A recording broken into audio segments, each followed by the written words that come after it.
Hello, everybody. Thanks for being patient. Hello, everybody. Thanks for being patient. Hello, everybody. Thanks.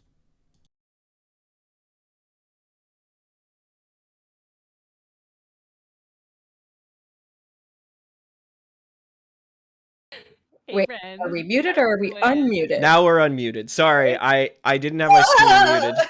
I didn't have my stream muted, so I said something and then I got the constant repeating echo, and I was like, oh gosh. Okay.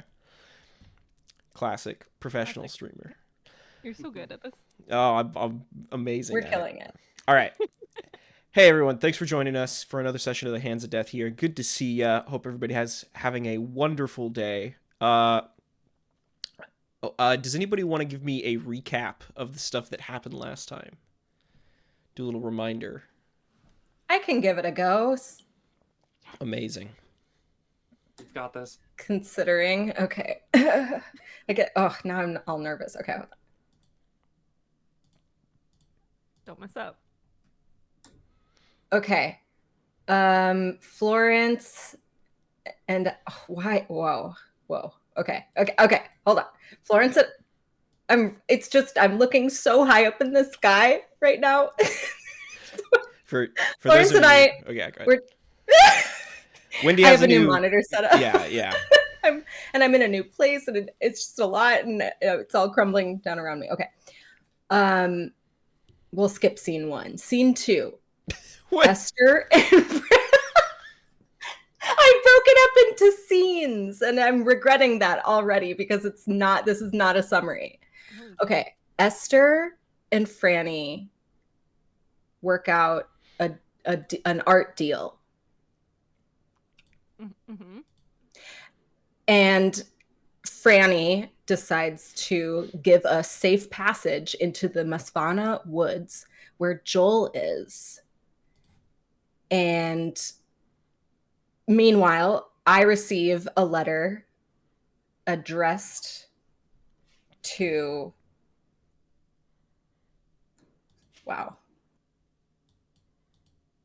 to Esther, the one we're talking about. And it's like kind of this it's like a threat, like don't come around Joel. But we do anyway. So we go into the Masvana woods, we find Joel's house, and basically I'm scrolling.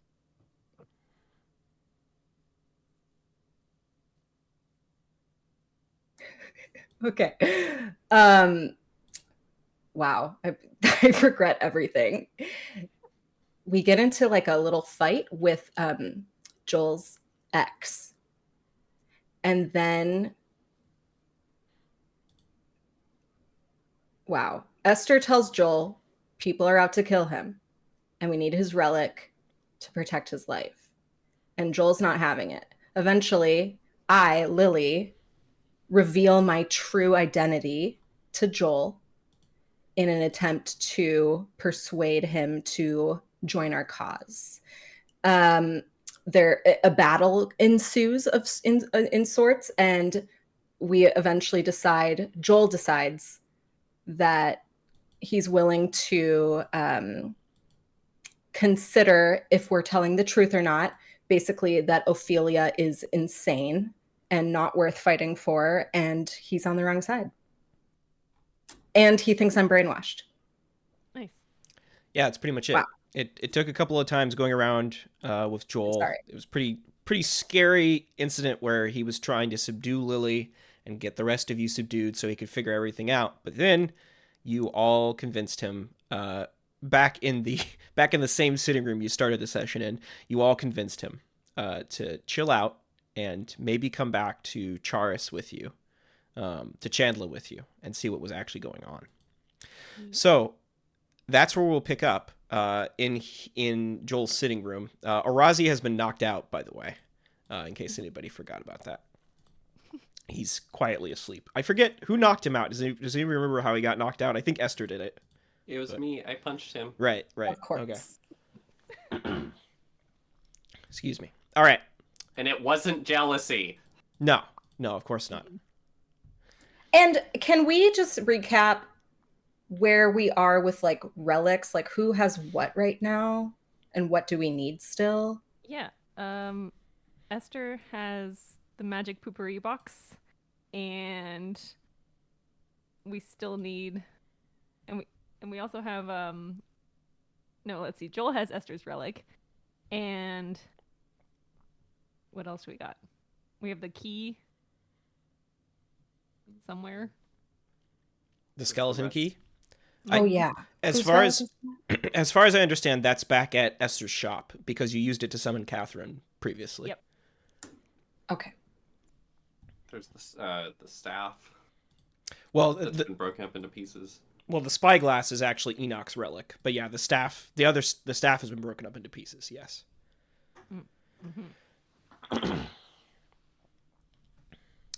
Super. So everybody, are we good? Everybody on track? I'm ready. So we have whose relic right now? Well,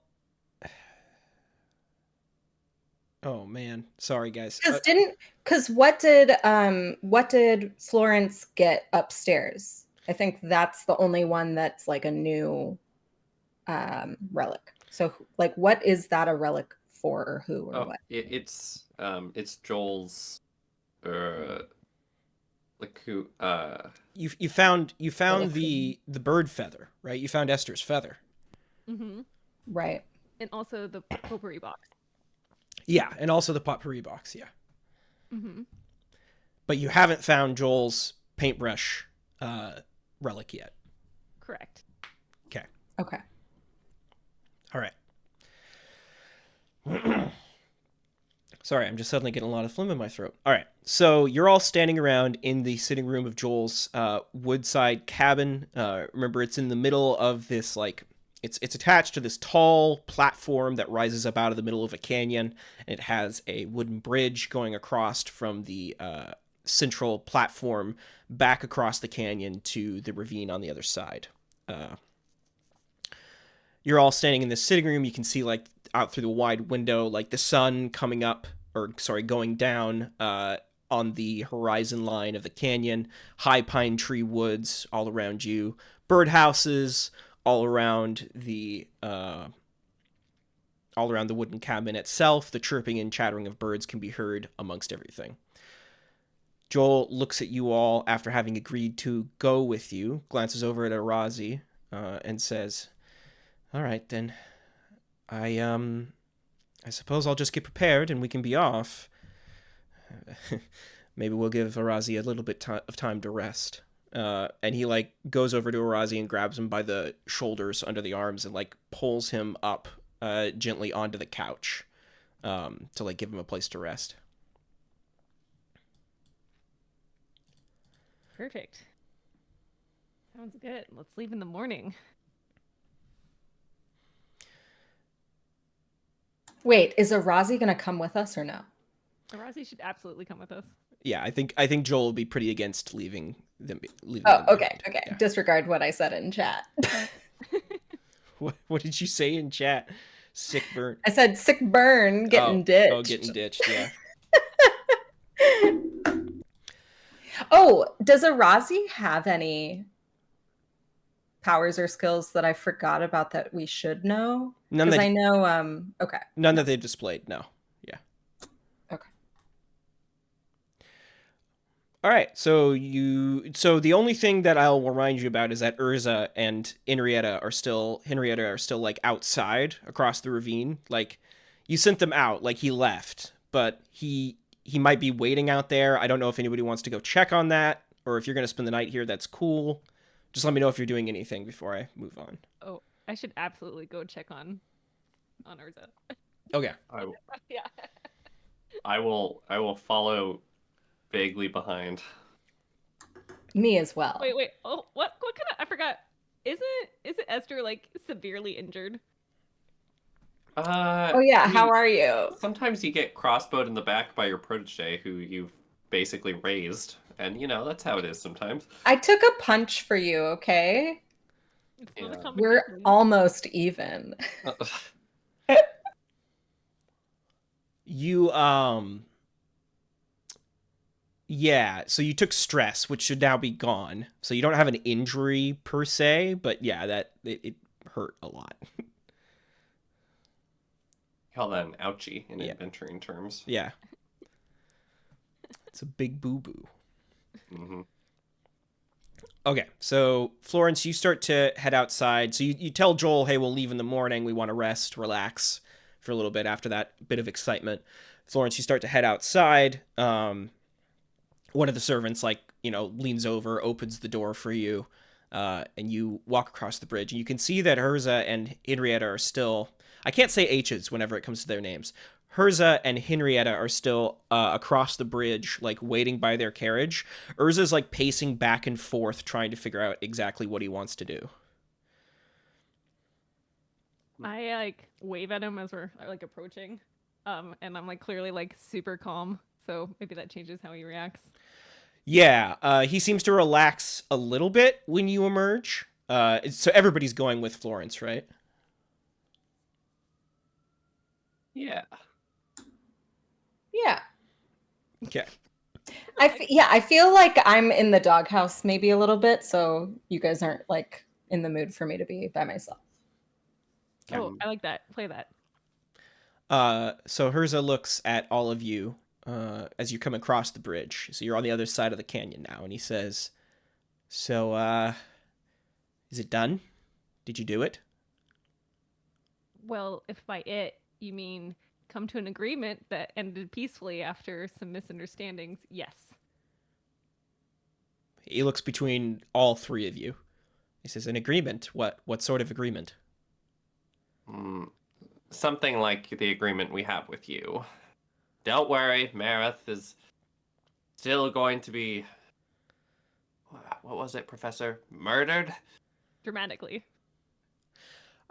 I think we need to recontextualize maybe the terms that we spoke about previously. And he glances over at Henrietta and then turns back to you and says, "I wasn't aware I wasn't dealing with actual hands before."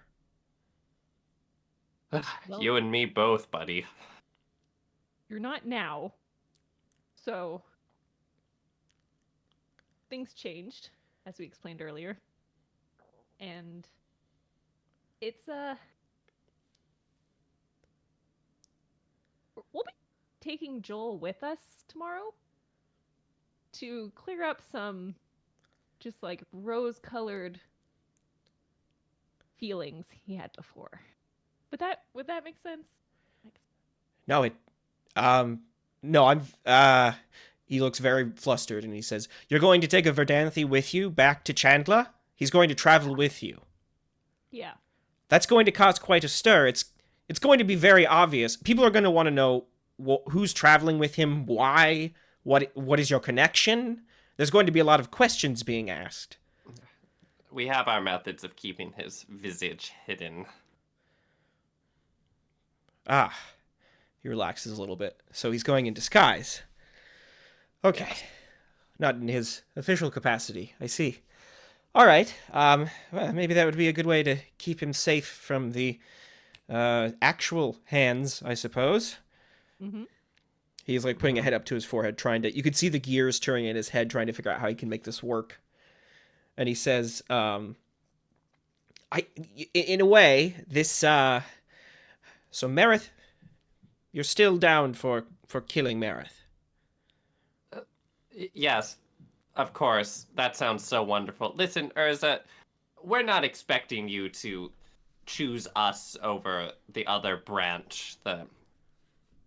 Since the professor got kicked out, that may appear to have changed things. However, ultimately, at the moment, we have similar goals as that branch.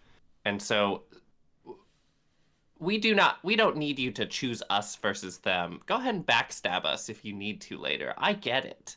However, for now, all I ask is a form of neutrality between the two sects of the hands. Either one will honor everything that was promised. I don't want to... Look, I just want to be clear. I'd much rather work with you than them.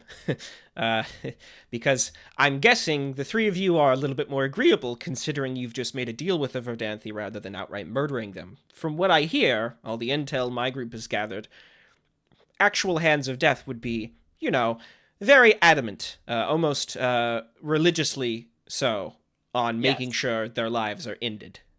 Yes, of course. Uh, Darlene, I just want it to be absolutely understood that I get the position that you're in. It sucks, and you've tried to kill me once before. I won't be so upset if you do it again. Just keep an open mind for a little bit. We'll make sure you get your due.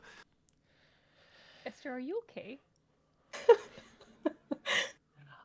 Well, I just had a harrowing encounter with my ex. Oh yes, Joe's my ex. And I seem to be traveling with him and, well, his new boo, along with a forsaken hand. And so I it's a lot emotionally. There's turmoil, you see. Urza nods and says, this is a mess. This is a mess. Yes, it's a mess, but it's a mess that you'll come out on top of either way, is what I'm saying. Uh-huh. It's working. He pauses for a minute, glances over all three of you, and says, all right, what do you need from me? Because at this point, if you three get hung, I get hung with you. So I might as well give you all the resources I can to help you succeed. So what can I give you that makes sure I don't end up in the ground? A way to reach Marith. That's all we need. All right. Well, let's see. No, hold on, wait. Let me ask my disgraced colleague if I'm speaking out of turn. Professor, is there anything else that I'm missing?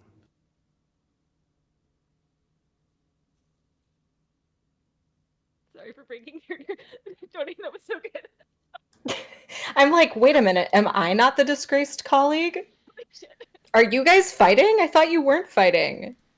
Wait, you're always fighting. Wait. Yeah, we're pretty much always fighting. I think especially now.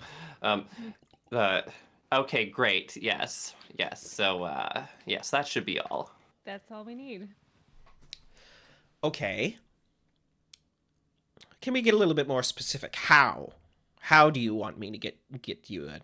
Should I just try to get you an audience with him and you can stab him right in the face? We'll do the Enoch plan round 2? Isn't our focus right now Ophelia? I mean, Joel is interested in Ophelia after all. Perhaps, but it'll take time for Urza to... More Put- importantly, put plan we to- have some urgency because of the hands. Well, they're very focused, and I don't think they'll get to Ophelia first. All right. How is Joel going to feel about you offing his 2 comrades? He seems relaxed about it so far. It's not like he doesn't know they're... Are you sure he understands completely? He will. It's a conversation for the road. I've... More like a sight for the destination. Listen, leave Joel to us. Just get us into Marith's, wherever he is. An audience seems... Something tells me we won't be able to take on Marith in a head-on fight as we did Enoch. He nods a couple of times and says, it would be unlikely, yes. No. I would think stealth. I would think In addition, skulking. if What you is knew where Marith's relic is / where it is, what it is, and also where it is, that would be excellent information if you happen to stumble across that. Yeah, let me just discover the most guarded piece of intel my master has. You're very skilled. Yeah, yes, Urza, exactly. Yes, you understand. Yes, that's exactly what we're asking. Does he have any weaknesses? I mean, there's got to be something you can dig Like, up for us. Does he not enjoy bitter chocolates? Well, I think if you were going to target him, you'd have to go for his pride. Anything that hurt his ego might get him to react in unnatural ways. But he's also a skilled tactician, so he'll understand if there's any obvious baits. You'd have to provoke him in a very specific way. I'll have to come up with a plan. Give me time to think. Oh, I did not want to be this involved. Damn it. All right. Okay, well, since you've got it sewn up here, we'll head off for now. I'll be in touch. Best of luck. Best of luck. Profit and fortune. He hops back up into the carriage, and Henrietta gives a little whip to the horses and waves goodbye to the three of you as she's heading off. Yeah. I wave goodbye back. Yeah. So Urza and his carriage leave. They're gone. Okay. You turn back and you see that Joel is sitting out in front of the house on this chair that's on the outside of the house, and he's just watching the sun go down, watching the birds and stuff. Oh.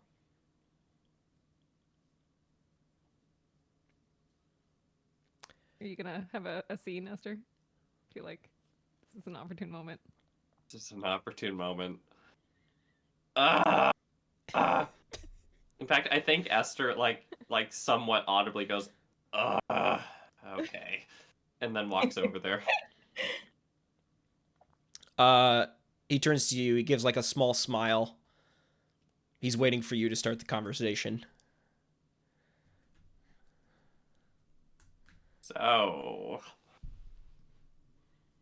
So. You, take up any new hobbies? Well, I got into cooking a little bit. Arazi seems to enjoy it. Wait, did you actually make those fun little rice cakes that we talked about? I did. They turned out better than I thought. Wow. That's great. Where does this end, Esther?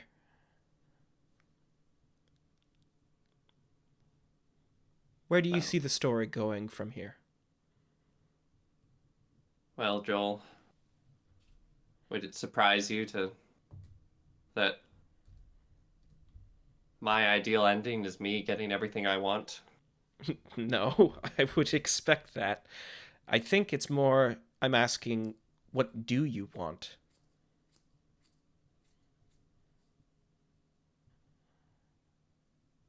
Ever since I gave in to my greed, my want, my need, I have no compunction saying it. I felt a passion in a stirring that before were just bankrupt move after bankrupt move. There's something in these relics, Joel. There's something about them that I need, and so long as I keep needing, well, I'm hoping that'll be enough. He sits back and he shuffles his feet and readjusts himself in the chair, and you see him give a slight grimace. And you were in a relationship with this guy for a while. You got to know him pretty well, and he only makes that motion when he's hiding something from you. Oh. Great. What is it, Joe? I can appreciate your obsession, Esther. I can. I would like to resolve this as peacefully as possible. I don't want my old friends getting hurt. I don't want you getting hurt. I don't want my partner getting hurt. I just want everybody to stop fighting. I guess I'm not the only greedy one. I guess not. And there's like a bird that like flies over and lands on one of the bird houses, like sings a song. I pick up a pebble and throw it at the bird. Whoa. he turns to you and he gives you like this like angry look, and then it just like softens into this smile, and he laughs a bit. He goes, I don't know what I expected. And he stands up and he says, I might be swayed to your way of thinking. I might agree with the way the three of you see the world. It depends. But I can't... I'm not sure if I can allow myself to have you continue to go on these... I can't allow you to hurt Ophelia or Marith. Does that make sense? I can't be part of that. And he's talking to all three of you now. Oh, of course, Joe. Listen, we're both greedy people in our own ways. So I'll tell you what. Keep an open mind with us. And we'll do our best to keep an open mind as to the fate of your friends. I'm giving complete death stares at both of them. Oh, and ignore her. She's, well, you know. It's hard enough being a teen. Wow. Lily, I think... What do you say? Do you say something? I feel like I gotta compel you to say something there. I feel like you gotta blow up at that. But I don't know. I don't know what you think. Say something. Oh yeah, go for it. I mean, Well, yeah. Just like, don't talk about her like that. Ooh. What? Okay, Professor? Whatever. Weird, but whatever. I pat Esther on the back right where I shot them. Okay. Joel stands up and he says, "Let's all get a good night's sleep. I'll tend to Arazi, make sure they're all right, and then in the morning we can head back to Chandler together. We can figure this out.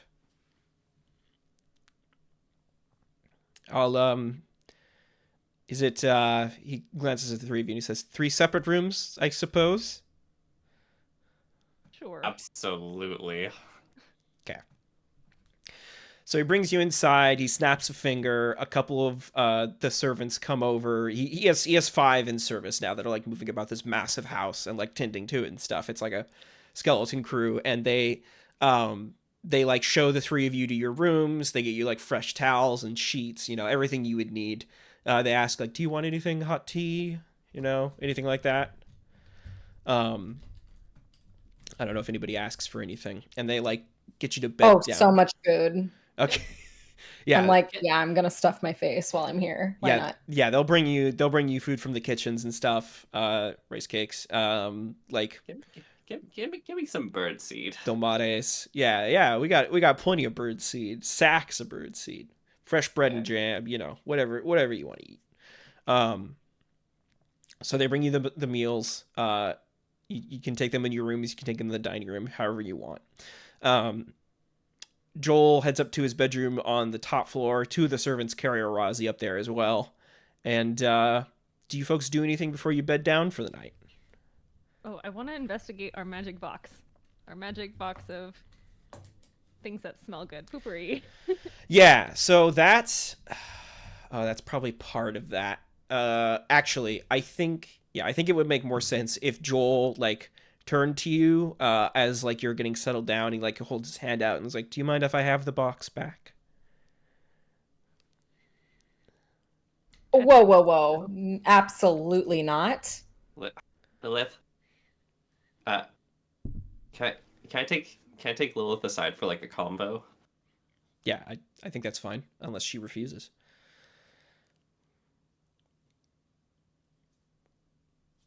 Lilith, we are walking a fine line here, and I know you hate the man, and I don't pretend to understand that level He's of hatred already and not betrayal. given us his own relic. We can't just give back the one thing that we acquired. The whole point of this is to make progress, okay? Are we not making progress? And that's what I ask to you, Lilith. Are we not making progress? It may not be the progress you envisioned, but it is progress of a kind that will get you to the same goal. Ugh. I roll my eyes and like storm off. So Joel's still looking at you, Florence, and he's holding his hand out.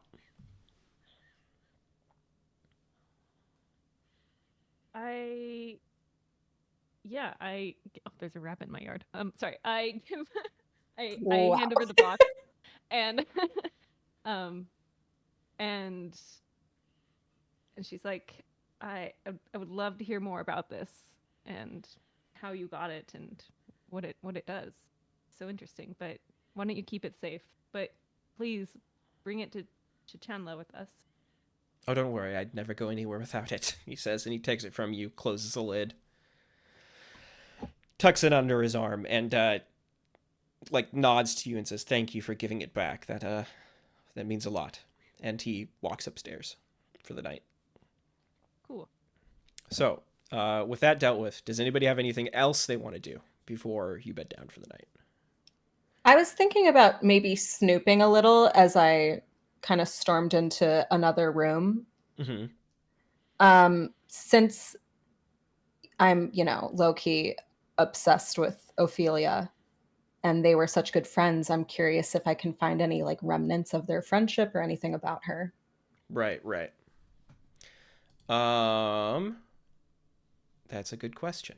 Give me 1 sec.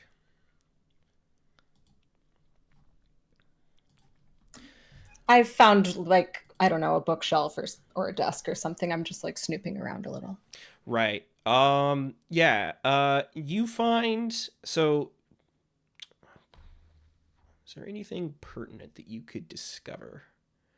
Oh, there is, but that would be up.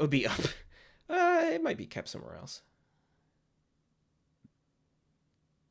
Oh, there is, but it's extremely important and relevant. Ooh, should I tell you the extremely important and relevant thing? Well, it's more like the only place I could think of it being would be in Joel's bedroom. So like you'd have to be snooping around in there to find it. But I don't think you want to do that, or do you? I didn't storm up the stairs. I stormed somewhere on the main floor. So that's okay. Okay. How about this then? Why don't you give me a notice roll? And I will contest.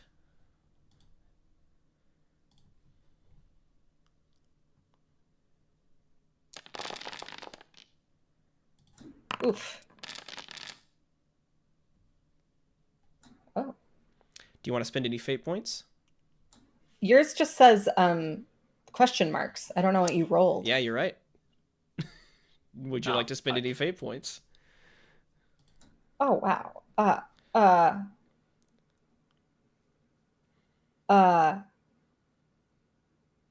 Yeah, sure, why not? Sure. It seems stupid, but yeah, sure. What aspect do you tag? I'm going to tag that I'm burdened with a troubled past. Okay, how does Because that... I am burdened with my past, and that is fueling my obsession to learn more about it and about Ophelia, who is part of that. Cool. All right, I like that. Go ahead and hit that spend button, the fate point actions. Oh, make sure your fate points are reset, everyone, by the way. Wow. So if I press that button, I don't have to manually take the fate point off of my sheet? Right, yeah, it'll do it automatically. Okay. And it should not break. Nice. Haha. Okay. All right. So, you are walking around, Lily, and you come down into the kitchens, where like some of the servants would be, and there's an offshoot balcony from the kitchens where there's a fresh herb garden that's growing that Joel has. And you're like, walking around just kind of quietly, and there's a the herb garden like hangs off of the back part of the house, and it's like a separate like enclosed balcony. So like the plants in there can get plenty of sun, but they're not like exposed to the elements.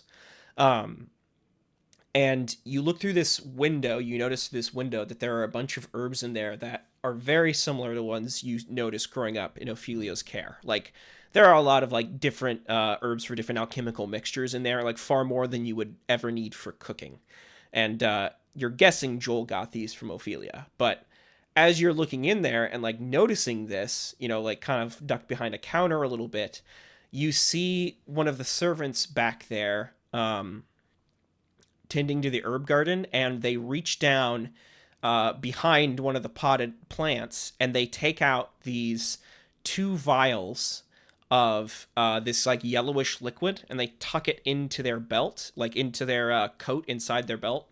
And they pull out what you recognize as a flint and steel and tuck that into their coat pocket as well.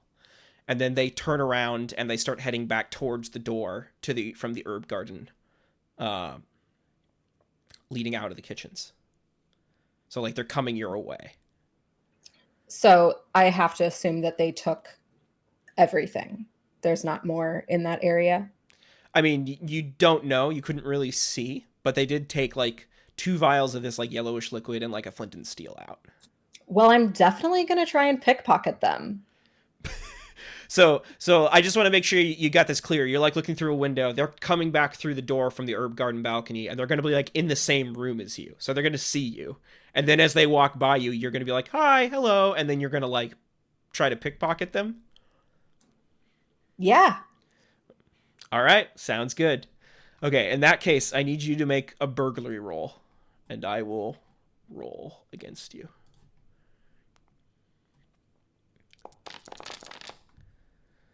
Okay, hold on 1 second.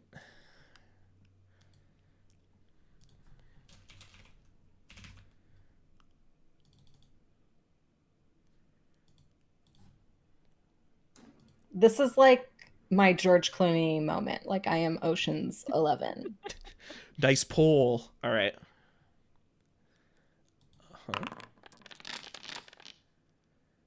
Wow. These private roles are really upsetting. Yeah. So I rolled a 1. So that's I'm gonna be more fair now because this is like direct active opposition. Excuse me. So I rolled a 1. So you do it. So you like bump into them. How does this happen? Because like they walk in from the herb garden and they say, "Oh, Miss, what's your alias you're going by again? What was the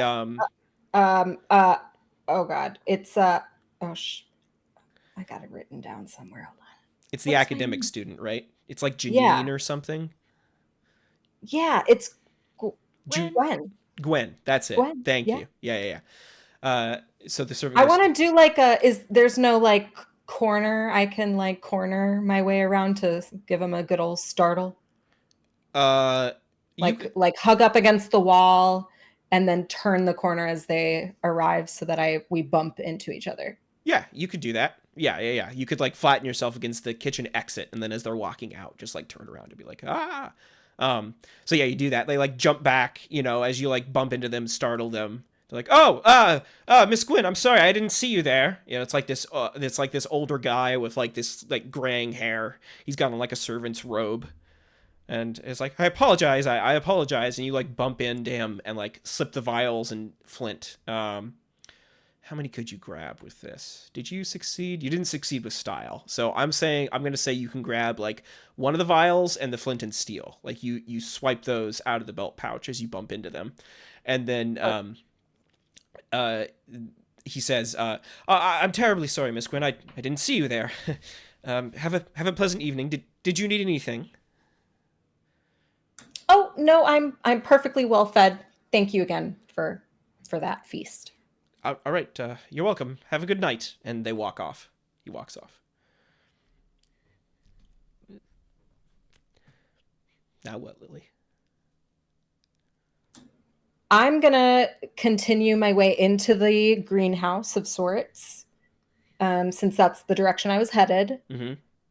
And assuming that the view is private, I would take out my, my items and observe them closer. Maybe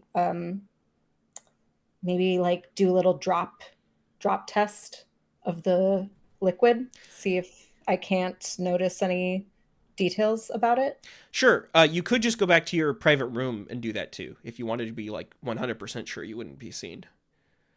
Fair. 'Cause Okay. you have your I tools in there too, but I was just kind of curious what herbs I could take as well. oh yeah, Yeah. yeah, I was hoping to maybe re-up Stock up. or see something new. totally. There's like a secondary, yeah. There's like a good store of them here. I'll tell you what. Make a crafts roll. We'll call it difficulty 2, and if you can use it to create an advantage for yourself, so you can have like a surplus of herbs that you can use in crafts later. Yes.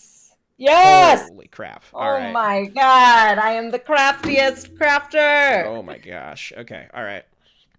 So we'll add an aspect here. That's how I felt after I finished my first cosplay. What was it? It was Terra from Final Fantasy VI. Yeah. I am the craftiest crafter! Craftiest crafter. So that's 2 free invokes. There we go. A surplus of herbs. There you go. All right, so you gather some rare herbs that you've seen that have grown in Ophelia's garden. You recognize a couple of these. There's a couple of these where you're like, hey, these are for like sleeping potions and like other stuff. Like these are not like standard herbs. Like these are like some high medicinal plants that Joel's keeping. Okay. But yeah. And now I will go back into my room. I'm content. Okay. So you head back to your room. You got this vial. If you want to check that out, go ahead and give me a crafts roll. It's going to be a difficulty 1, Okay. so this shouldn't be too hard. Unless you really blow it. Yeah.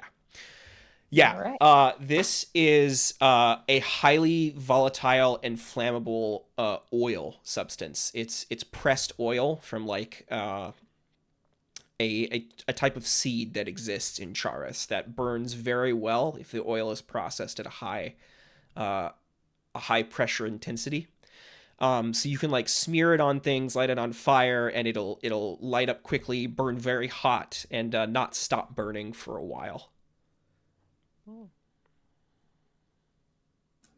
Well, that's not good It's like kitchen pantry. because those, I mean, is it reasonable to assume that this would not be used for like normal household needs like cooking, things like that? It could be used for cooking. Like there's some applications it would have, especially because it burns very hot, right? So you could use it for like it also has like a high smoke point, so you could use it for like deep frying easier. But the circumstances of in which you got it make it more suspicious.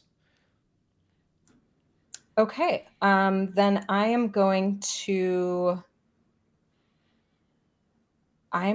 gonna go confide in Florence and just make sure she knows that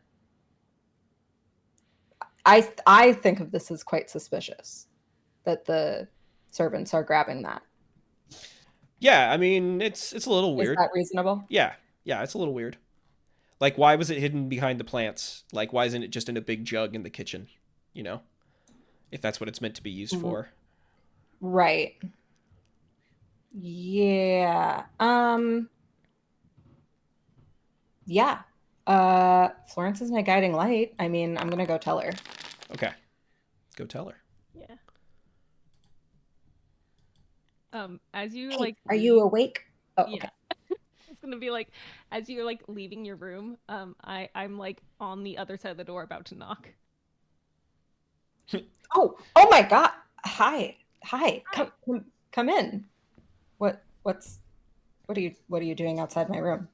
Oh, I just wanted to talk to you and see how you were doing. Oh. Well, that's Absolutely. nice. Heal yourself. Yeah, no, this has been generally a bad trip, I have to say. I'm not having a great time. Do you feel like Oh, you're under control? is Joel under control? Do That's you feel like the real you are under question. control? No, no, no. I hold out my hand and show you the vial. Did you make this? I just no, no, no, no. I just found the servants pocketing this highly flammable, very potentially very dangerous, very destructive um, ointment. I feel like that's not the right word. Potion. Potion. And I mean, I was able to snag one, so lucky me, lucky us. What, what, why would they be doing that? I'm just saying this looks bad. This does look bad, and we're in a highly flammable house here. I wonder if it's. I mean, they're crafty people. They're creative. Do you think this is like a tool for their art? And I say that with like serious sarcasm. Art. Kitty. Who, Cat mine? cat appearance. Oh yeah, we can totally hear It's dinner time. I'm like, he's been at this for 30 minutes, but I'm on push to talk today. Okay. I don't know. It's just, what are the odds that Joel agrees to leave town and the servants are off collecting highly hazardous materials? They're not getting ready to make a sculpture. You have a great eye. Did you see where the person was going? The servant, you said? Did I see where they were going? As far as you know, they headed out of the kitchen. So like after that, you're like, I don't know where they went. No. No, but it was two of them. No, it was just one of them. And oh, it was It okay. was just one person. But I don't even know if they'll notice that I slipped one from their pocket. Right. Okay. Lilith, what do you want to do? I mean, I'd love to just dunk this on Joel's face and do that. That would be kind of nice. Or, Esther can jump in with him. That'd be okay. I like look out the window. I'm like leaning, I'm like hoofing and hawing and I never thought you would be this lively. I think we need to wait on you said flammable burning Joel's face. We should wait on that since Esther, I can't believe I say this, has done a good job trying to get him on our side. However, I mean, I could poke around, see if I notice anything weird going on. Maybe it's nothing. Maybe I'm being paranoid. I don't think you're being paranoid. Should we look around? Well, maybe you should be the one to look around. And she laughs and she like holds up her little cane. And Right. and and she's like, if something would have happened, it probably would have happened by now if it was going to happen here. Maybe we should wait until the morning and keep our eyes on Joel. Do you think we should look now? I am looking out the window still. Is there anything worth noticing out the window? Well, it's nighttime now, so you can just see like the dark night of the forest around you. There's almost no lights on in the house, so except for like the full moon shining down, you don't really see anything else. It seems quiet enough, but I'm glad I told you. Just keep your eye out, and I'll do the same. Before I leave, have you noticed any ghosts here? 0. No, I wish. That's bizarre It's for a house weird. this big. Um. Hmm. Well, then, I just have one more thing to ask you, and that is, Lilith, what is it you want the most out of this? I feel like we've tried to help you, and we've dragged you on adventures and taught you many things, and I just wanted to check in and see, it's different now. You have memories again. What do you want more than anything?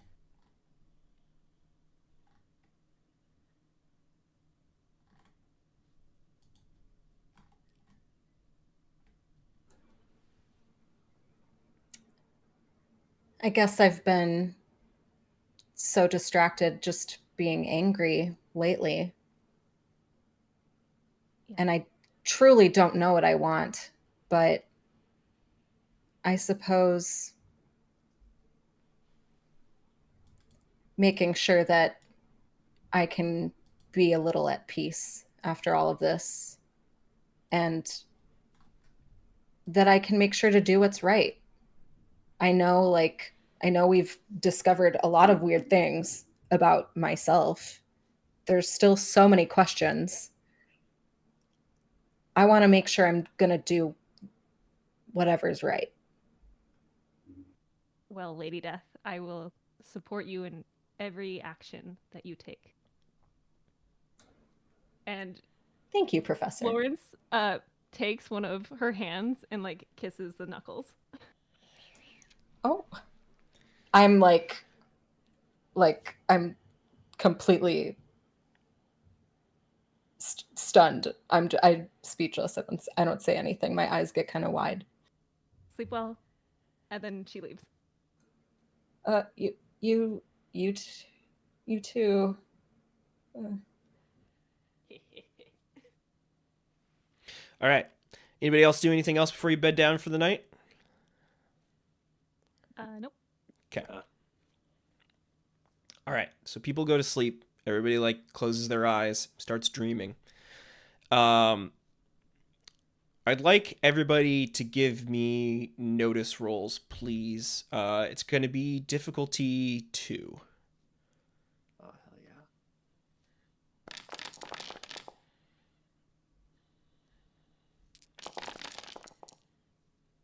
Whoa. I'm gonna leave it. Yeah, me too. I'm so tired. Zarwea playing Fate Core. Okay. So great. So Esther passes. That's actually pretty perfect. Wow. So Esther, you wake up probably around like 2 a.m. in the morning when it's like very, very late, and you open your eyes and you smell it first. The faint but like intense smell of smoke drifting under your doorway. And like you like slowly open your eyes, sit up in bed, like look around, and you can see like this black smoke, like thick black smoke seeping in underneath your door and like flooding up into your room. And then you hear the crackling and then you feel the heat. Ah, shit. And I get up and I start to run, or I go to run upstairs. I try to open the door. Okay. The door is open. The door to your room is open. Oh, great. I try to go upstairs, but then I think again, and then I go to Lilith's room. Okay, so you open the door, you're like in the main hall, wandering around through the hallways of the house, and you can see it now. Like there's a crackling, and you look up and you can see that the ceiling of the house and some of the walls, the house is on fire. Like there's this fire that's lit, it's starting to spread. You can see smoke like pouring past the windows, and this like sense of panic just sets in you immediately, and you hurry over to Lilith's room. I bang on the door.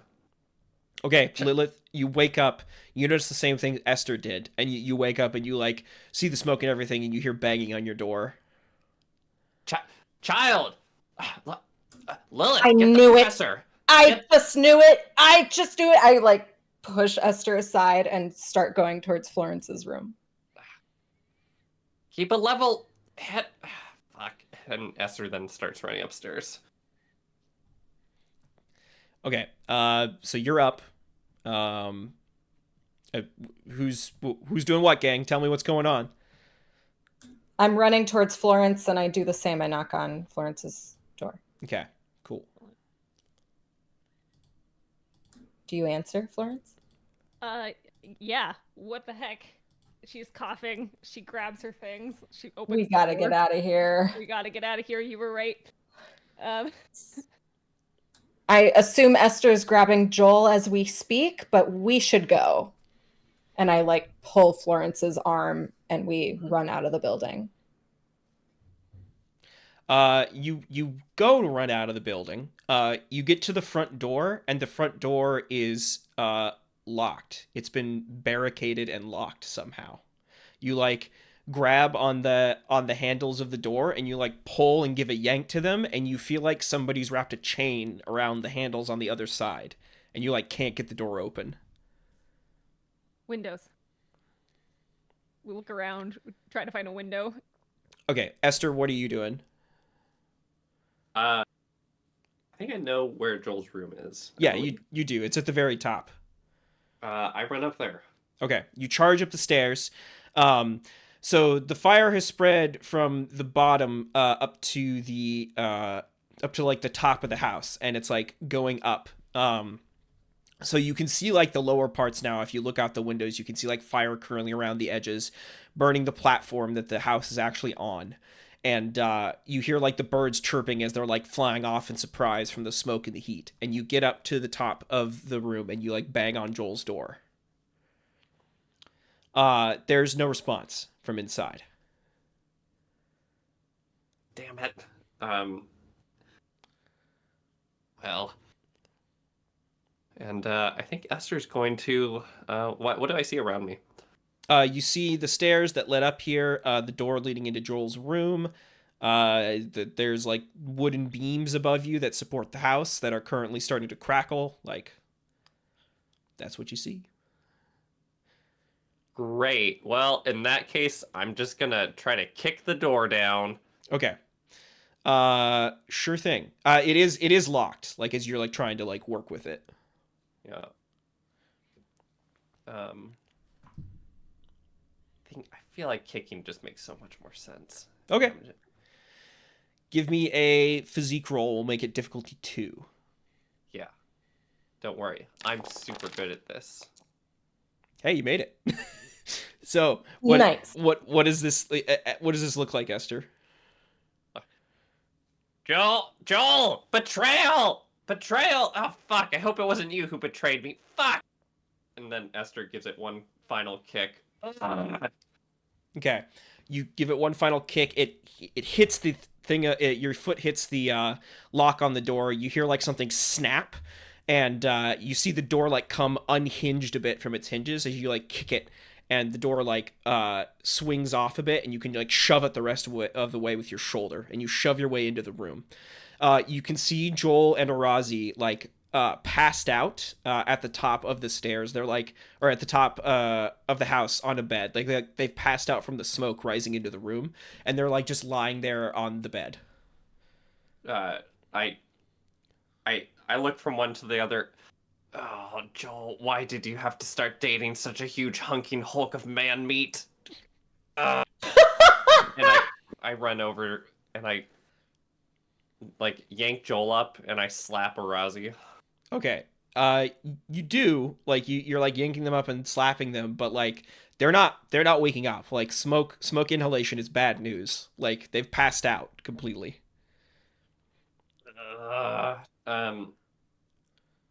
I look around. Is there any ash near me? Yeah, there's some ash. Okay, I take it and smear it on my face, and then I grab both of them and run out as best as I possibly can. Wait, what? What? So, okay, so this is like, we're talking at least like 220 pounds of dead weight, maybe more.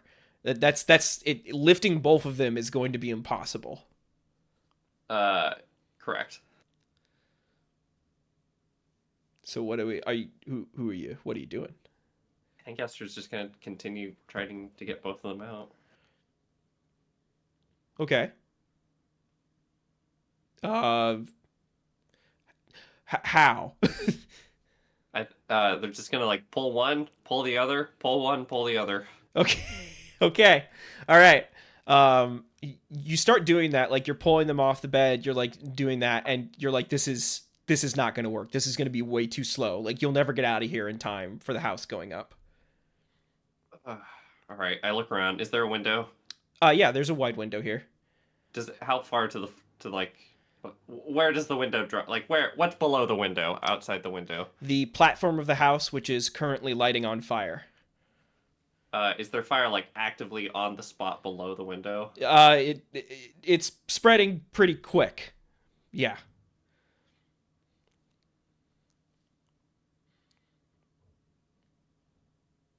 How far up am I?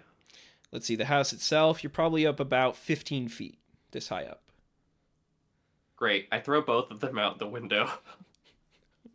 Okay. All right, give me a physique roll, we'll say. We'll call it difficulty 3 to drag them both out and throw them outside the window. Yeah.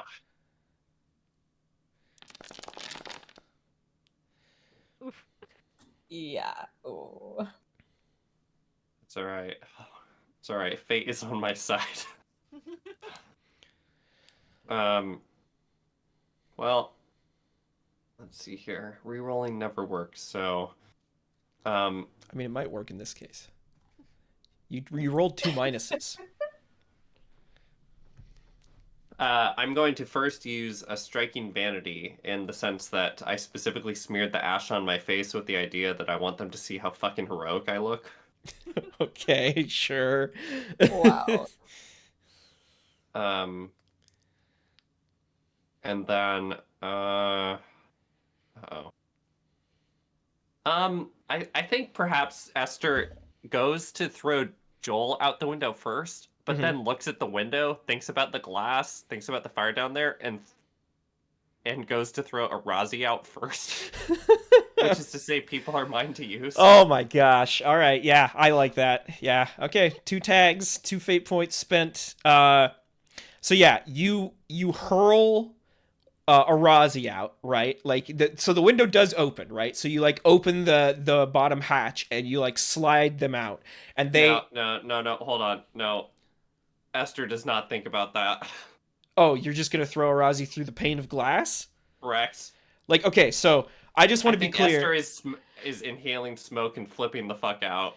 I just want to be clear here. You do have enough of your mental faculties to understand that throwing somebody through a pane of glass is going to could cause massive damage to them. Like they're going to get shredded. Listen, Joel must have started dating this hunk of man meat for a reason, and I trust Joel. Okay.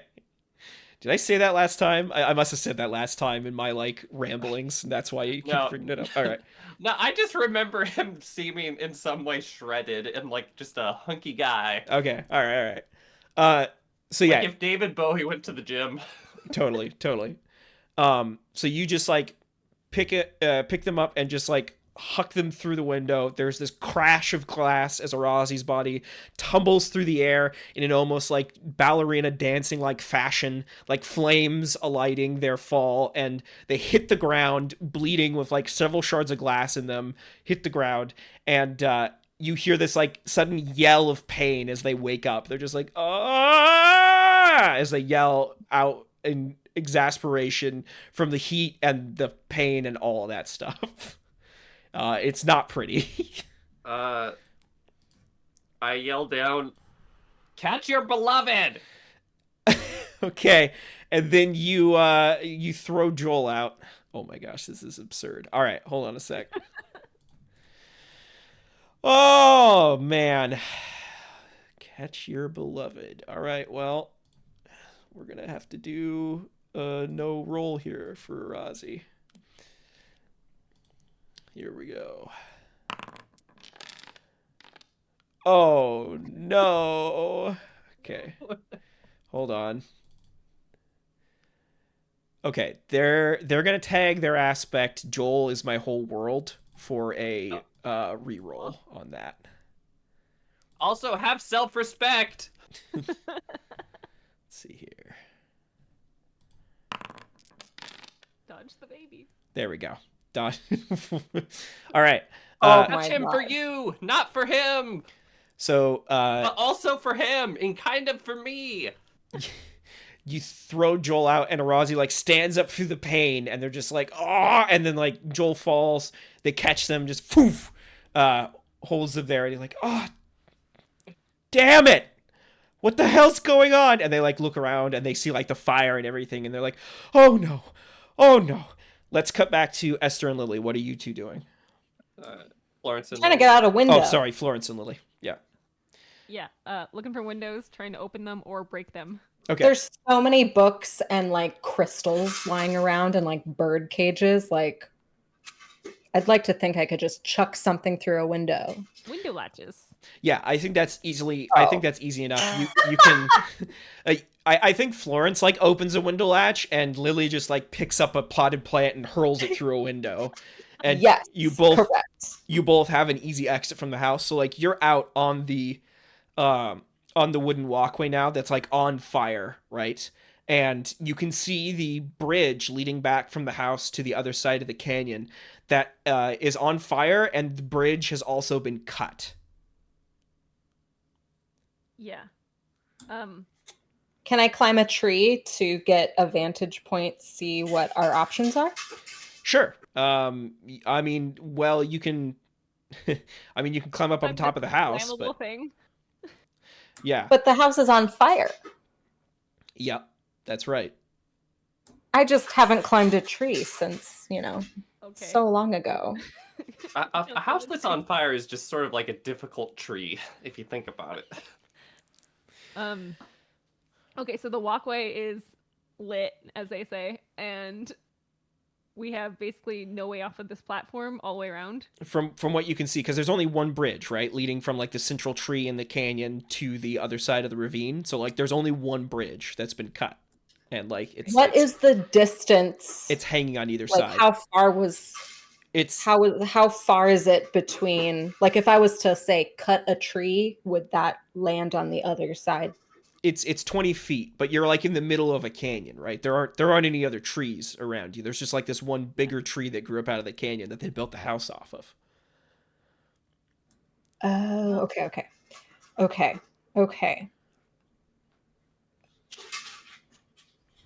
I feel like we should run to the side because we probably heard the exodus of Joel. Yeah, you definitely heard both of those things. Yep. And we should run over towards them. Okay, so you run around the corner. You see that Arazi is standing there holding Joel. Joel's like slowly waking up now from like the cold air and stuff as the smoke is like decreasing in his lungs. And they both look at you, and Arazi's like, "What's going on? What's happening?" Someone set the house on fire. I think it was one of the servants. The other servants, by the way, are like screaming now. You can like hear them inside the firelit house, and like they're trying to like get out through the door, and you see a couple of them hopping out through the window that you've got in. They're like coming around the side. They're like, "What do we do?" They're like, yelling at you. Do we still have a magic staff of weather, or we broke that up? You broke that thing up. Ugh. That's not really Man. useful in situations like this. We'll cut back to Esther while you two consider options. Esther, you're at the top of this burning building. You have thrown Arazi and Joel out of the window. What are you doing now? How much am I sweating? You're sweating immensely. Okay. In How fact, tired am I? the ash is starting to run off your face. So tired, like you just woke up. Okay. I find more ash and I smear it on my face. Okay. And then I go, shit. And then I look around for my feather and the potpourri box. Okay, so, oh, right, because Joel had both of them. You don't find the feather. You do find the potpourri box on the bedside table.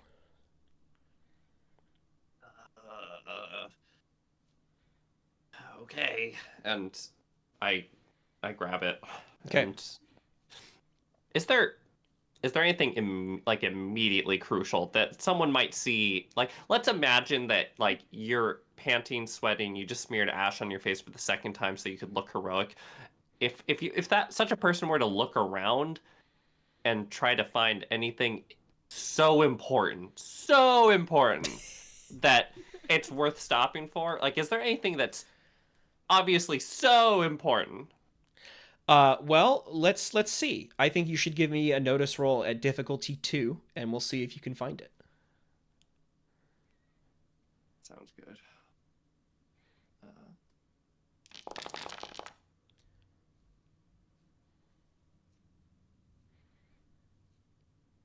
What are we thinking?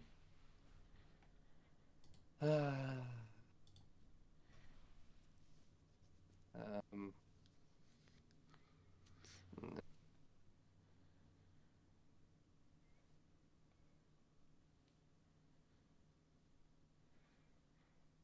let it burn. Okay, let it burn. So what do you do next? I think Esther looks ready to jump out there and then goes, ugh, and then runs downstairs. Okay, so you can get out of the house and get on the burning walkway. So like Esther or Florence and Lily and Joel and Arazi all see with the servants all see like Esther like come around the back and approach, and everybody's With just a lot of ash Yeah. on their face. yeah, like a lot of ash on their face, like very heroic looking ash. Um, and Joel like starts coming too, and he's looking around as the flames are like licking up the tree, and he's like, "Oh, my my house, my house."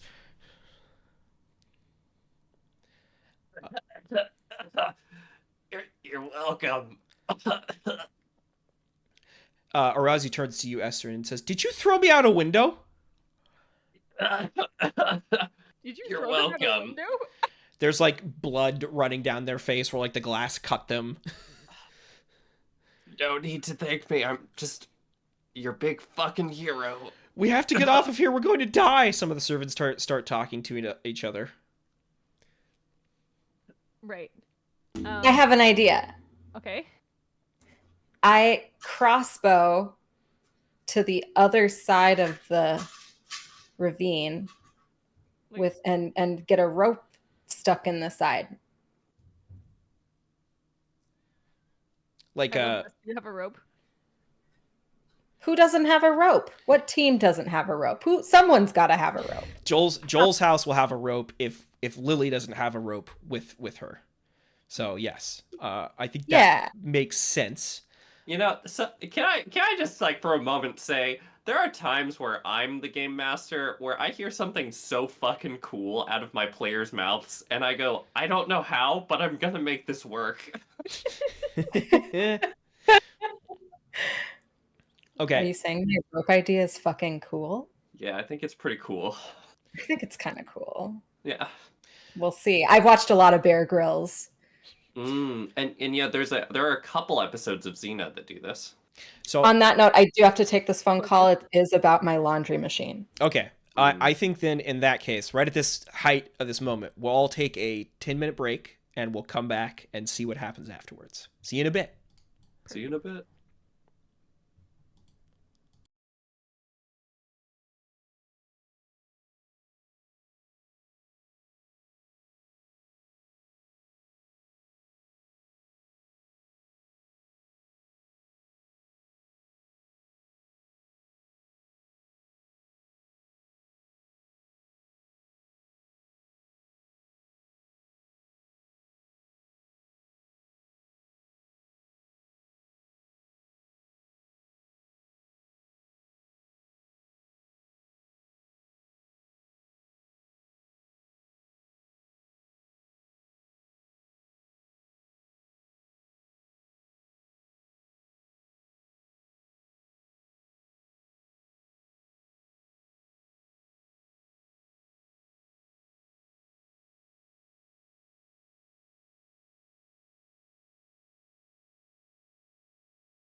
Hey everyone, thanks for waiting. We're back. All right, so Lily, you're about to shoot this rope attached to your crossbow to create a possible swing that can save everyone, hopefully. So I think the best way for this to work, because you have to swing across, right, is you need to look for an outcropping, like a branch that's jutting out, and then you can shoot the bolt into that and like hope it holds. It'll be well, what I envisioned is that the crossbow, because it's like steel tipped, is like it shoots into the wall of the drop on the other side, and that people can literally like shimmy their bodies, like you use your hands and your arms to like climb the rope horizontally. It's right out of the Bear Grylls episode. Oh, I see. Okay, you want to make like a... Okay, cool. All right. Yeah. Yep. Yeah, that's fine. Okay, so this is going to be a shooting roll. And in the dark, but with the fire looking at your back, it's a little tough. I'm going to say difficulty 2.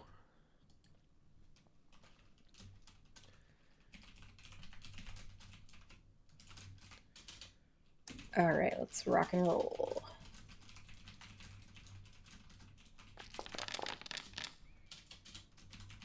Ooh, there we go. Huzzah! Okay. Okay, so you crouch down, get this crossbow loaded, have the rope tied to it. Everybody's like watching you. The fire like lights up the top part of the house. You see like part of the roof crumble away just as you fire this bolt. It sails across into the darkness, and you hear this ka-tonk as it sticks into the ravine on the other side. Joel and Arazi look at this like suspiciously. You're like tying it off to a post that the house is on, Lily. What's next? Okay.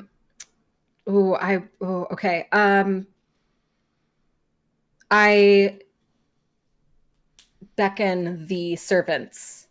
Okay. And I show them kind of roughly how to crawl across, and I send them off. Okay, cool. One at a time, of course. Gotcha. Okay. So one at a time, you watch them like crawl across the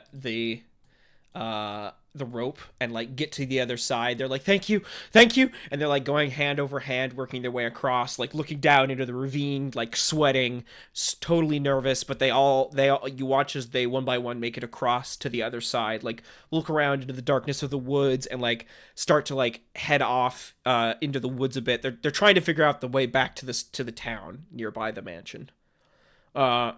Who's next? Florence. Okay.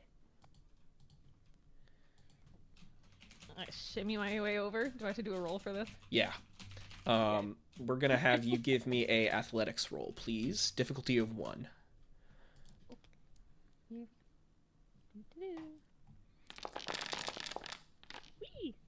Damn. All right. Succeed with style. Sounds good. I'm so good at this. Okay, so Florence, you shimmy across to the other side and you climb up, get yourself there. So that is a boost that you get. So I'll go ahead and add that in. Boost. There we go. And then you're standing there on the other side. Who's next? I'm going to see if Esther will go next. Esther, I think I'm like tapping my foot and just like biting my lip and looking up at the sky with my eyes closed and like just kind of like wave no and like keep tapping my foot. All right. I'm not wasting any time. I move on and I tell Joel and Arazi to go. Okay. Joel looks between Arazi and Esther and he says, "Esther, get across." And Arazi like shoots him a glare and Joel says, "Go." And then Esther grabs the rope. Okay. Lily and Esther, if you could both give me athletics rolls, please. Difficulty 1. Yeah.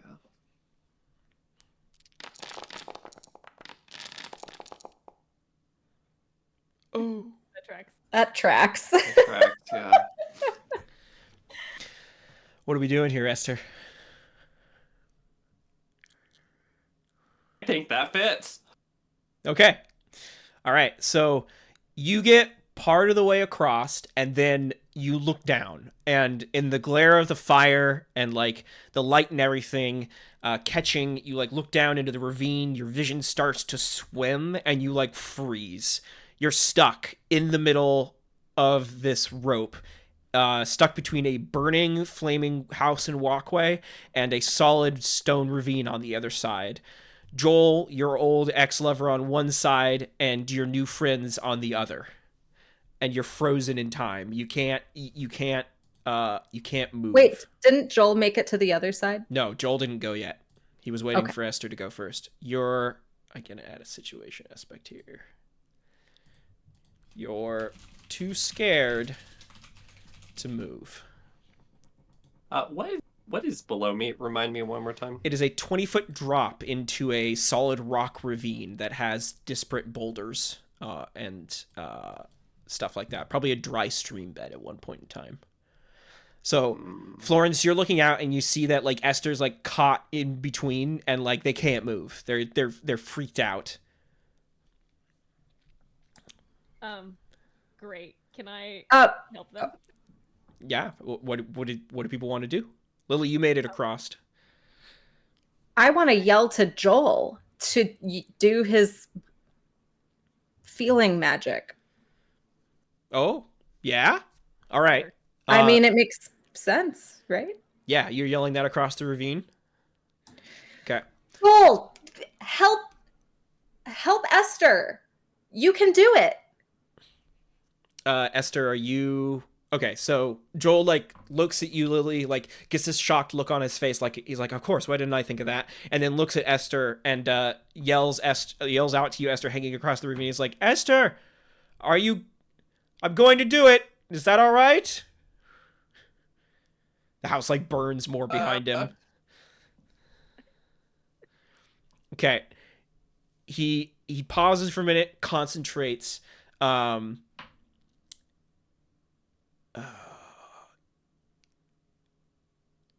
Oh, sorry, I'm just doing calculations in my head.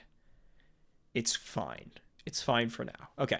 He calculates, and then you feel this like comforting like warmth come over you, Esther, like you're sliding into a warm bath, and you start to relax a bit. I need you to give me a will roll. You can do it with a +1. It's going to be difficulty 2. Okay.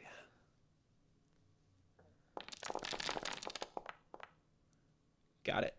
All right. So with the +1, that's 3. No problem at all.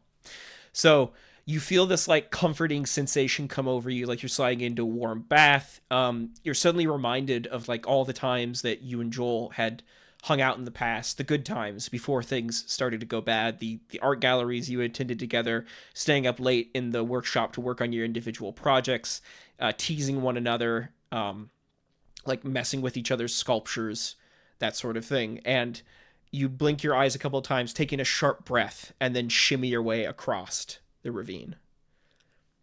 Mm-hmm. Okay. You make it to the other side, and Joel's like, good. And then he gets onto the rope. Arazi comes like behind him, and they start making their way across. And as they're making their way across, Florence, you see out of the darkness this glint of this blade coming out of nowhere, going straight for Lily's rope, trying to swipe down and cut it. Oh, I would love to pull out Killer Heart and try and block that. Okay, go ahead and Yes. give me an opposed fight roll. Yeah. It's only probably the most gonna be consequential killer heart roll ever. Okay, here we go. Wait, don't you get a +1 from killer heart as well? Yes, you do. Uh-huh. So give that free +1 for 3, and you have to beat Jude's roll of 4. Great, and I would love to boost it with a point because Lily is my ward, and I want to protect her and make sure she gets over here. Okay. I'm over there. Yeah, Lily and Esther are already over on the other side. This is Joel trying to cross. Oh, okay. Let's hold on 1 second. Hold on, let's workshop this. Workshop. Let's see. That doesn't work. And that. I feel like with great power comes great torment here. Like, I don't like this guy, but I know that we need him and that it's gonna make my goals happen. Does that make sense? Yeah, it totally does. Okay, so give that +2. You succeed. Okay. So you do that. You see this rapier swing out of the darkness, and everybody turns to see Jude Desirain appearing out of the forest. She wasn't there for a moment before, and then she was. And she swings the rapier down, trying to cut the rope, and Florence, you skid forward and parry it expertly with Killer Heart, and you feel like this... You move your hand a bit, Florence, to like parry the blade, and then you feel like this spectral force like gently nudge your hand into a slightly different position as you parry the rapier thrust from Jude. Everybody like stumbles back. Joel and Arazi are like still trying to cross, and Jude like looks at the three of you and gives you a hard glare, the fire lighting her face from the burning house on the other side, and she just grimaces. And then she says, "Please don't make me do this. I don't want to have to do this. Just let me kill him." No. And I want to attack. Okay. Give me an opposed fight roll. And I will roll Jude's fight. Is that how it works? Doesn't Jude roll like something else? So normally Jude would roll athletics, but she has a stunt, which makes this important. Shit. Okay, so... Can I be helpful at all in this? But wait, hold on. I just want to take a moment to say, so happy to see Killer Heart back doing the level of rolling that I expect out of it. Yes, for real. If I wasn't doing push to talk, I'd be clapping. Oh my gosh. All right. Okay, let's see Jude's roll. I got a 4. Oh, wow, cool. I feel like this is something we gotta keep going. So here we go. So that's a 0 with the +1 from Killer Heart. So we'll set that to 0. And then tell me what you're doing. Are you letting this occur, or? No, I have to use my fate points. You need to spend How 2. though? Yeah, you're gonna need to spend 2 to get up there to even match. You have a boost. You got a boost from climbing across, so you get 1 free invoke with a boost. Great. Let's use that boost. Is that a +1 or +2? It's just like as if you... So it's just like a free fate point. So you have to like tell me the aspect you're tagging and everything, but it's free. Okay, so I'm gonna tag that. I've got a lot of confidence right now because I got across that rope so well. Mhm. And I'm like, things are gonna happen. The person I love the most is like safe and next to me. And I'm determined for this to go right. And I'm also pissed that the hands are here and like trying to ruin my plan. That's what Jude is from, right? Yeah. If you folks remember, you met her when you met Moses Magellan, right? There was Uli and Jude, his 2 like proteges who were there. The 2 coolest people in the campaign. Yeah. I mean, I don't know. All right. They're pretty rad. Yeah, okay, so that's 1. So 1 + 2. And then I'm gonna use another fate point. Okay. Or I'm going to use a fate point. So that was my my bridge crossing one. Mm-hmm. That was your bridge, but which aspect did you tag for that? With that, oh gosh. Now I do want to point out you could get a reroll here, instead of giving yourself the +2. No. Never ever reroll. I know you could get a -4 on your roll, and it's still better to not reroll. I know it's a meme, but you rolled 2 negatives, right? Like, statistically. All right. All right. So this is my. I think with this one, doing my high concept is the move for that first tag, because I'm trying to prove myself against my old beliefs, Mm-hmm. and changing from Professor of Death to Professor of the After of Verdantology was like against my belief, and Why is that enough? Yeah, I think that's good. This is like a direct example of you reshaping your faith to fit the new circumstances you find yourself in. Yeah. Okay. And yeah. And then one more. Yeah, like you gotta at least tie with Jude to not to do some damage here. And I'm gonna use. I find Esther's creativity inspiring. So I do. Okay, so I want to point out, like, rules wise here, what you're doing. You're spending 2 fate points to essentially tie with Jude, which would get you another boost, right? So you're not going to do any damage. You just get a boost. Right. So That's enough. that if that's what you want, if it's worth it to do that to you, then do it. But you could also just fail and take the consequences and save your fate points for later, right? Could, but also I know that there isn't much of a later. So. Or it could be cool to get like a 6 slash on your cheek or something.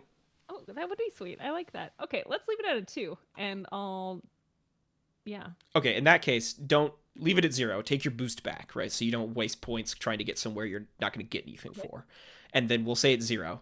So Jude's rolling fight defense, but she has a stunt called Riposte, which when she succeeds in a fight defense, rather than take a boost, she can inflict a 2-shift hit. So you come in with a swipe from Killerheart, and she like steps to the side, parries your blow, and then twists the rapier around and strides forward and strikes right out at your face, Florence. And she puts this long scar along your cheek, and you take 2 shifts of physical damage. So mark that off on your stress box. Okay. Okay. So now we go into a conflict itself, and Jude says, "Fine, death it is for all of you." So her notice is 2. What's everybody else's notice scores? Oh man. 1. 1. Esther? Oh no, you don't roll it. It's just your Okay, bonus. fuck. 2. Oh Christ. Yeah, 2. Yeah. Okay, Esther's first then. Go for it. Has Joel finished crossing yet? No, he's in the middle of crossing, and he'll cross as the battle goes on, and we'll see if he gets across in time that you can hold Jude off for that long. Okay.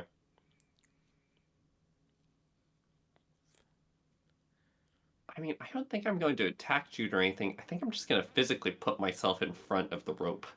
Sure, yeah, you want to like stand in defense of the rope?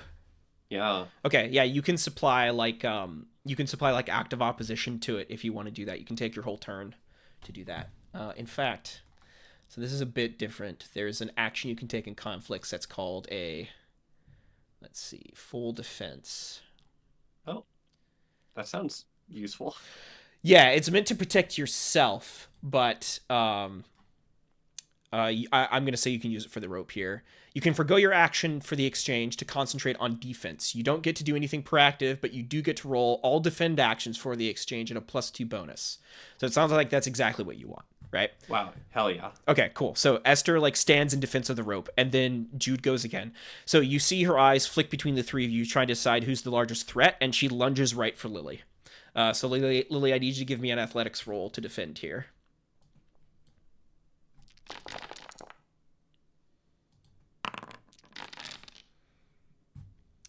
Okay, this is gonna hurt. I have to go. You have to leave? No. All right. Sorry, who attacked me? Let me just say what I'll do, and then you guys can take over for me from there. Jude did. Jude attacked me. Yeah. And I rolled a 1. Okay. I'm gonna what did he roll? She rolled a 5. So it's I'm sorry. So it's a 4-shift hit. Yeah. Yeah, I'll take it. And then you guys are gonna have to play for me for a minute, and I'll probably be back in like 15 minutes. That's cool. No worries. This actually works out perfectly. So I'm gonna say what happens is that Jude steps forward, and Lily like steps forward to defend, like gets the knife out, and Jude like parries with the knife, twirls the rapier around, and like clips Lily's hand and disarms the knife. Like just the knife goes flying out of her hand, sticks into the wet ground nearby, and then Jude steps forward and completes the thrust, and Lily takes a slash across the gut, which I will add as a moderate consequence, because can't fill up any physical stress boxes to protect against this. It's a big hit. So Shit. we'll do that, and then we'll move right along. Okay, so it is now Florence's turn. Super. Love this for us. So Lily like falls back against like the backdrop of the house on fire, like clutching at her stomach and like writhing in pain until Wendy gets back. Okay, go ahead, Florence. Right. Okay. What am I gonna... There's too many things. I'm not good at fighting. I should get better at fighting. Just Florence, just hold her off. Yeah. I'm You don't need to kill her. not gonna try and kill her.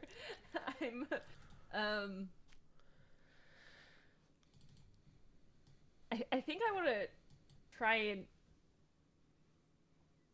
I'm not gonna try and like hit her, but I would like to try and like get her to back up, basically, and to... I kind of want to see if I can tackle her. Yeah, that sounds Yeah. good. Athletics or physique, whichever you think is more prevalent. I'll roll her athletics to oppose. Okay, here we go. Do you think this is more of a damage action or a create advantage action, like create a situation aspect? Advantage action. Okay, all right, cool. All right, let's oppose and see how we do. Okay. Ooh, I rolled bad. Oh man. You want to kick it up any more than that to succeed with style, or you want to leave it where it is? Oh, I need to succeed with style, absolutely. Let's use a fate point. You don't have to. Right now, you're getting a situation aspect with 1 free use. If you succeed with style, it gets 2 free uses. She's so scary. We need 2. So Okay. I'm gonna say I am pissed that Lilith got hurt, and Lilith is my ward, and use that. As a fate point. Totally. Yeah. Okay. All right. So we're gonna give Jude the aspect knocked down, and it has 2 free invocations on it. She gives like a silent as she's like falls backward as you tackle into her, Florence. You like knock her down to the forest floor. She hits it hard with a thud. She's like trying to work her way back up. All right, Esther, we're back around to you. So at the end of the round, Joel like crawls across the rope more with Arazi behind. They're probably about 2/3 of the way across the rope now. Mm-hmm.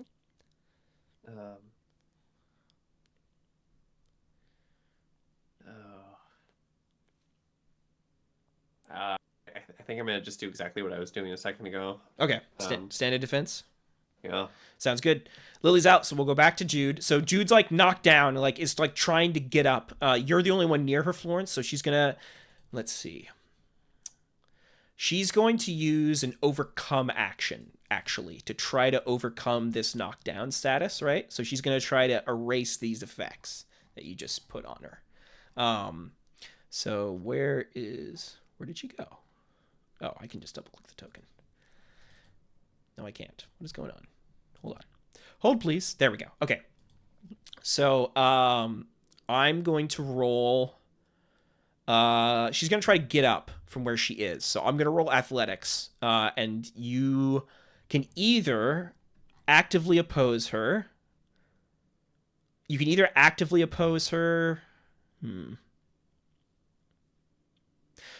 No, I'm going to say that what you rolled for physique before will stand. So we'll say that's the 4, and that's what she has to beat to overcome this. So difficulty 4 on her athletics. Here she goes. I got it almost. I would get a boost, but I wouldn't quite get over it. So I'm going to spend...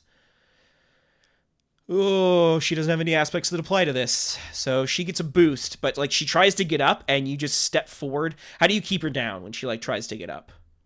I use my cane and I try to hold it across her throat. Okay, you like have it across her throat. She's like wrestling with you. She's like trying to knock it into your face, and she like moves it in such a way where she like slams it into the side of your head, and you see stars for a second, but you hold fast. All right, it's your turn. I want to try and subdue her even more. Like like like getting like unarming her and like keeping her on the ground. okay. All right, sounds good. So you want to try to apply disarmed, I believe. Okay. This is another physique or athletics, your choice, and I will Okay. roll her athletics.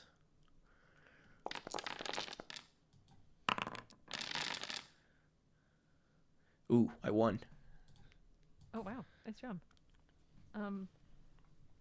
But you got spins, right? I have spins and I gotta um um I feel like I feel like I need to use I'm too old for this in a way that's different. I'm too experienced for this, right? I have seen these sort of tricks. She's so much younger than me and I was probably there when she was learning her lessons in the hands of death. Totally. And um and so I will use that as a fate point to get up to 5. Okay, sounds good. So pull that up. I'm going to use her boost for free that she got from trying to get up before. And I'm going to tag her aspect killer with a kind heart. She is a killer. She is trained to do this. This is what she does. Mm-hmm. So I will kick that up to 6. Cool. And then I'm running out of aspects to tag. Can I use knocked down? It's spinning. It's getting shiny over there. Yeah, I would like to invoke knockdown. Okay. Thanks That for that reminder. that makes total sense. So you use one of those free tags and Yes. increase your thing by +2. Great. Okay. I don't have any other things that fit here, and I can't retag killer with a kind heart, so I'm stuck. So you win with 7. So you. So what happens here, Florence? Like, this is you're wrestling with one of the current hands of death. You've seen these tricks before, and you win. What happens? I am like pressing against her throat so much that she's having a hard time breathing. Okay. And it's like making her dazed and therefore less like powerful. Okay. She's like struggling. Like, what happens in the fiction? What do you do to like disarm her? Right. Oh yeah, I'm like holding the cane with 2 hands, but I'm like using my elbow into her wrist to like get her to let go of her sword, her rapier, Okay. and like I'm just like straight up on top of her, Okay. using all of my body weight. Sounds good. She gives this like wheeze, takes 1 physical stress, and she's going to let's see. I'm going to give her another situational aspect here.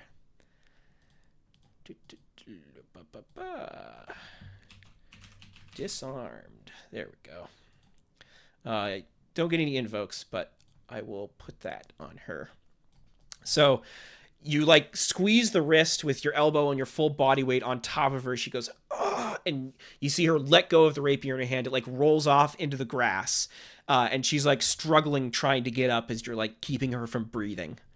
All right. We'll go back around to the top. So Joel finally makes his way across with Arazi. They like both stand up on the other side, and they see Florence on top of Jude here, keeping her restrained for the moment. And Joel like looks to the both of you, and then focuses for a minute, and then Florence, you just feel Jude go limp in your hands. You just feel her like relax a bit, and then her eyes roll up into the back of her head, and she just like sits there on the grass, catatonic, and can't do anything. Great. I let up pressure. And and then I run with the rope now that everyone's over, and I tie her wrists. Okay. You tie her wrists. You pull the rope up. You like tie her wrists. Lily's like still gripping at the like slash that Jude put across her gut. You get Jude's wrist tied. What? Okay. So you tie her up. Joel like looks to you, Esther, as you're tying her up, and he says, should we leave her alive?"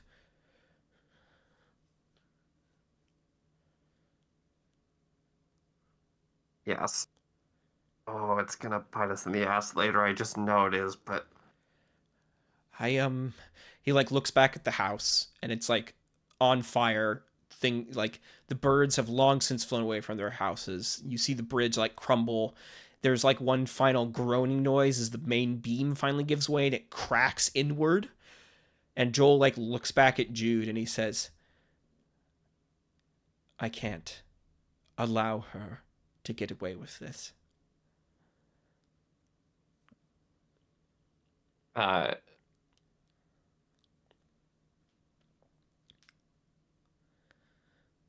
With a pained expression, I look at Florence.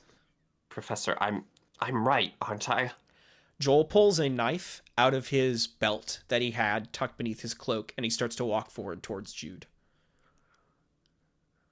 Whoa, not yet.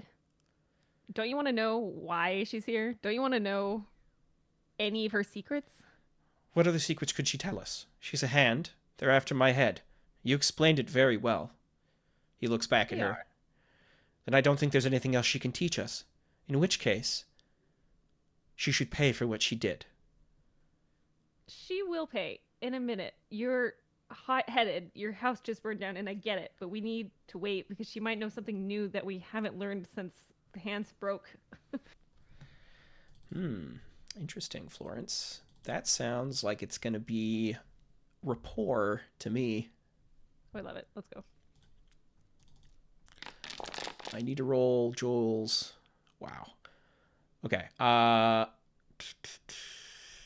It is. I'm going to call this passive opposition. So I'm going to set the difficulty at 3 for this. Oh boy.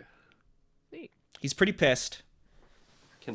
Can you remind me, how does assisting work in this? Is there anything I can do? Yeah, you say you have a similar skill, and then you... so there's 2 ways. You can say you have a similar skill or a skill that applies, and you give +1. Or you can roll to create an advantage that gives somebody free invokes, right? That can be used in their role. I'm going to try to create a free invoke by attempting to provoke the worst parts of Joel. Oh, okay. How would that help in this situation? Because he's kind of going to his worst place to, like, do this. I think I want to stun him by, like, him seeing just how truly awful his worst place is. And so I say, damn it, Joel, I didn't say this was going to be easy. I'm trying to save your life. I'm trying to save the lives of everyone around me, and part of that is clemency. Give it a moment and don't become exactly who they think you are. Okay. Yeah. Did no one die? Nobody died. Florence. No one died. Florence successfully won a fight. Give me a provoke roll, Esther. This is going to be against his will of 4. So, Great. Passive opposition. Or is it... Hold on. Let me make sure I'm not screwing you here. I always forget this because they don't have one defense skill for all of these. Ooh. I appreciate it. Yeah, okay. No, that's right. It's will. Will defends against this. So it's 4.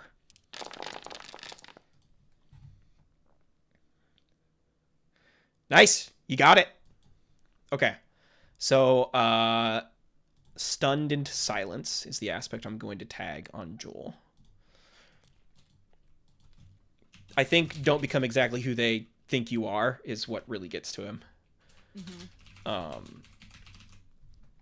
to put 1 free tag on that.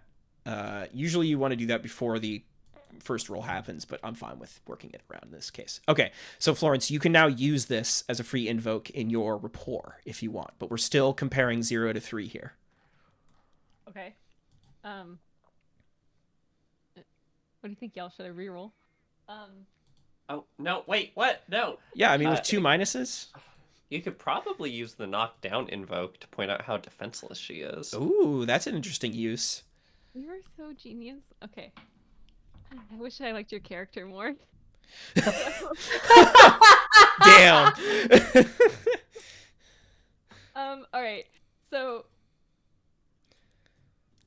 okay, we're gonna use knocked down, and Florence is. Do I have to take one of my aspects for this? No, you tag the knockdown aspect, and it has a free invoke, so you don't have to spend a fate point to tag it. But I do have to explain it. So Yes. here we go. I'm gonna use that, and I'm gonna say, "Look, Joel," and I've got like one hand like palm up towards him and one towards Jude on the floor, who I'm like basically hovering over. And I'm like, "You already have her under control. You already have her subdued. You're already in the power. There's nothing else she can do to you, and she has information. We have to use this as an advantage. If you go into things blind from your emotions, you're not going to make good choices. When you make your artwork, you don't go in blind with emotion. You think critically about what you're doing. This is the same. And all right, so that's one. Cool. Awesome. Okay, so I'm going to take that away, and I'm going to change that aspect to tied up. Okay. And then I'm gonna use one more. Do I go +2 for free actions? Is that what I do? Yeah. So for under free actions, you do +2 to get the rapport up to 2. There you Cool. go. Yeah, that works. And then stunned in silence. Stunned in silence. Yeah. And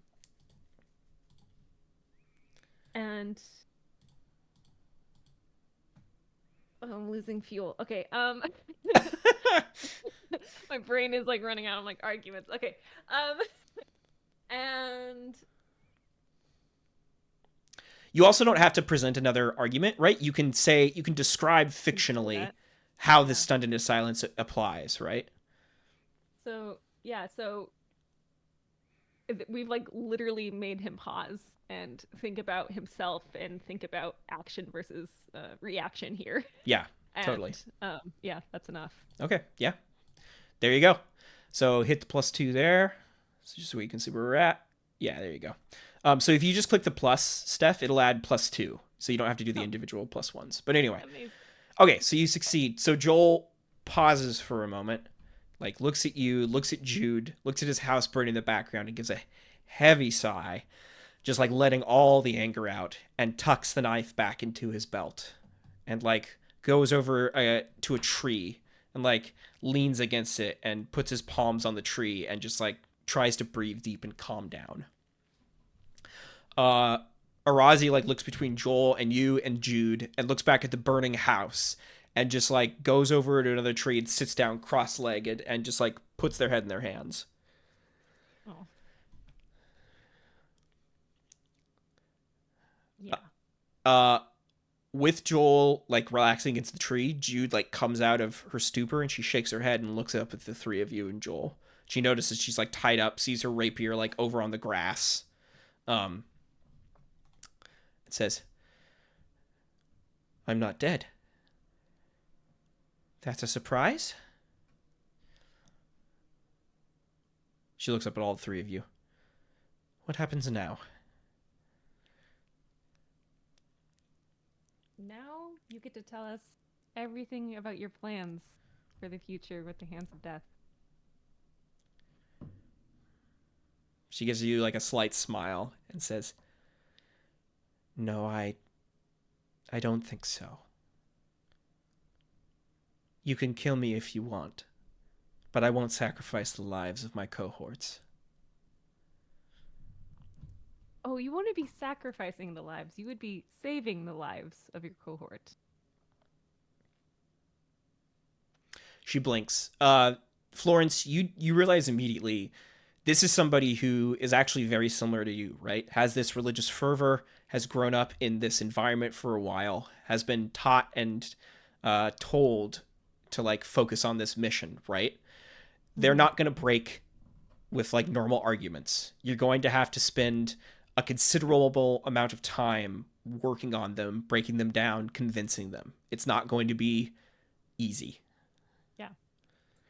I have a sidebar thought. Yeah. What about me? So Lily, Oh. you're yeah. No. Like, I am Lilith Mortimer. She Yeah. doesn't know that. No, yeah, right. Exactly. Wait, does she know that? No. I'm just saying, like, is this a card that we want to play? And I'm asking the group. So she might know you're Lilith Mortimer, right? The person that like Ophelia is looking for, but she doesn't know what you found out about your past, right? Right. So, Right. and this was the thing that when Florence brought that up before, I said that the other hands might see that as pretty sacrilegious, right? Heretical in a way. But I don't know. Is there some way you could convince her? I don't know.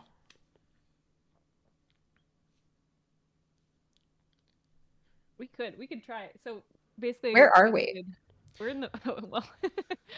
You're on the edge of a ravine in the middle of a pinewood forest with a huge wooden cabin burning down in the background. So maybe now's not a good time, but like maybe we put on a ritual for both Joel and Jude.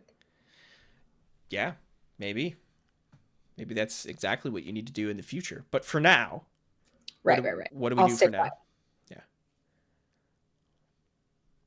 I feel like this is not the time to reveal that you were deaf to her. Right. Yeah. Although it would be very dramatic and very fun. I think we just have to drag her with us. Okay. Back to Chandra. Yeah, I agree. I'll take her myself Oh, since I'm not worn out from the fight, I assume. I don't know. does Death have healing powers? No. So, Lily, you did take. So you took a 4-shift hit. So I put slash across the gut as a moderate consequence. I leave for 2 seconds, and So- what happens? So yeah, you are in pain. Like you got cut pretty badly. Somebody needs to look at that. Like, you know. Okay. You can try to heal it yourself, but it increases the difficulty by 1, so it'd be a difficulty 5. But yeah. I feel like I should I'll leave Jude with a parting. Do you believe in the hands, or do you believe in death? She blinks and she's like trying to figure out what the difference is between those two things. Let me Yeah. think about that. Okay. Yeah, let's try to heal you. Yeah. So you can make a. What were we saying before for that? You were doing lore, right, Florence? Mhm. Okay, so you can make a lore roll. It's difficulty 4 because that's the level of the injury. Okay. Boom, got it. All right, so Wonderful. Wow. so that can start healing. It will. So Florence like bandages you up, right? I'll change that. And that will heal up at the end of next session. Until then, it's an aspect that Okay. enemies can tag against you to use. Which hand is it? It's your gut. She got you across the stomach. Oh, wow. Okay. Yeah. There we go. All right. Okay. So what are we doing now, gang? Joel's like looking over at his house, watching it burn down. Like the servants have like wandered off in the forest. You'd imagine they're trying to get down to town. Do we fast forward here and like we say you guys got down to town, you get a carriage, you head back to Chandla with like everybody in tow, trying to get Jude back with you, or Yeah, probably. I think that makes Maybe leave. sense. Mhm. With the 2 caveats of we probably need to stop in town to like probably at least for the rest of the night. And my hope was that, correct me if I'm wrong, there are 2 death masks available to us, yes? yes. One that Florence has been using. Mm-hmm. Yep. I need to talk to Joel about that. Okay. You could do that right now if you want. Can it be a little bit later? Yeah, totally. So let's fast forward. We can fast forward to say you all move down to town. Joel like knows these people really well, right? There's a Verdanthi like living close to them, so they like him a lot. He smooths things over, right? Basically gets them not to ask any questions. You guys can bring Jude in. He like explains, he asks the innkeeper at that place not to like say anything. He stays quiet, gets you rooms in the inn. And then you can spend the night in the small town on the edge of the Mosfana Woods. and leave in the carriages in the morning. So like the servants from the house have like gotten themselves together. They've started gathering a carriage for Joel. Like they're helping him out, but he'll let them go after this, and it'll just be the 6 of you. Yeah, go ahead. Great. I think after a great length of time, Esther decides it's finally permissible to wipe off the ash from their face. Wow. It doesn't come off. It's part of you now. No, yeah. And says, Joel, how would you say you're